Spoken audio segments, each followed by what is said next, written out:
Эмнегедир жогорку кеңеш шайлоо боюнча мыйзамдарды кабыл алып, кандайдыр бир долбоорлорду дейбизби, ушундай пикир алмашууну дейбизби, жогорку трибунадан ошол шайлоо боюнча маселелер көтөрүлүп, азыркы учурда актуалдуу болуп жатат. Эми сиздердин жеке оюңуздар кандай, урматтуу саясатчылар, саясаттануучулар деп коелу. Өзүңөрдүн оюңарды силер дагы албетте жазып кеткиле. Менин жеке оюмча бул партиялык системага эртели кечпи өтсөк керек деп ойлойм. Партиялык системага, партиялык шайлоого өткөнүбүз жакшы экен деп калдым эми жеке оюмдачы. Сиздер кандай ойлойсуздар билбейм. Азыркы кабыл аткан мыйзам боюнча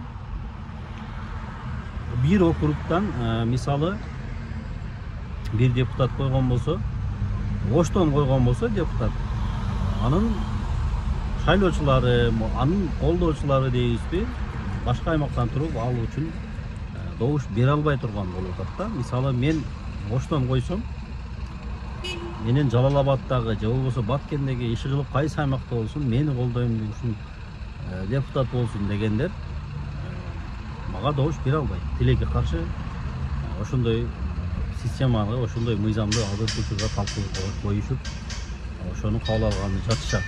Мен ар кимдин өзүнүн жеке ою бар, ошондуктан сиздердин оюңуздар кандай билбейм. Менин жеке оюмда парламенттик башкаруу менен партиялык шайлоо системасына өтүшүбүз керек экен.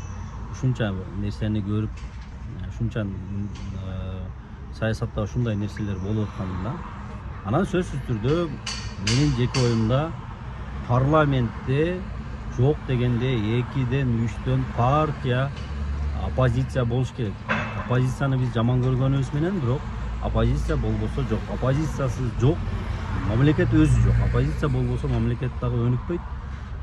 Бир сүйлөп турган адам болсо, бийлик дагы анчалык иштебей коет. Эми бул менин жеке оюм. Ошол достор, деги эле ушул шайлоо боюнча азыркы олтурган жогорку кеңештин депутаттарын кийинки шайлоодо дагы көргүңүздөр келеби? Булар кандай иштеди, сиздердин бааңыздар кандай болот, баа берсеңиздер.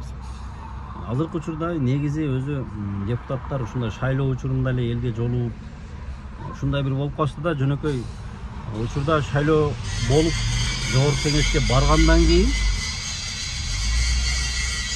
бир эч нерсени мындай кайдыгерлик менен көп бар эмес, албетте. Кайдыгерлик менен убар болуп коюшат да, ошол баягы жери бар. Анан шайлоого 1 жыл калганда баягы коз карындай болуп чыгып алышат да, анан элдин сөзүн сүйлөп, элге күйүмүш болуп, ушундай болуп атат. Анан пикириңиздерди жазып кетиңиздер.